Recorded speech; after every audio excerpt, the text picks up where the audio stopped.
Kia ora, we're here with Jessie Garland, PhD candidate at University of La Trobe, studying the archaeology of Christchurch City. What are some of the misconceptions about archaeology in New Zealand? So one of the biggest misconceptions about the work that I do, which is I work in the archaeology of the more recent past, so I tend to work with the archaeology of the 19th century. And one of the biggest misconceptions I get from people about that is that there's no point in doing it because everything has already been written down and we already have historians to research that period. And also that why we would bother digging any of it up because it's just a load of old rubbish. We don't know everything about that period. Written histories often misrepresent or just leave out entirely some of the people who lived in the 19th century, particularly women and children and the lower classes, marginalised people in society.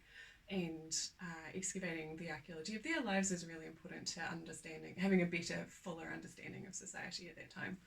And it is a load of old rubbish, but it's important old rubbish because the society that we live in today, so much of who we are now and the world that we live in has its foundation or a significant base in the society of the 19th century, whether it's things that we tend to take for granted, like consumerism and our relationship with things, or things that have contributed significantly to inequities in our society, or the kind of world that we live in, things like colonization and colonialism.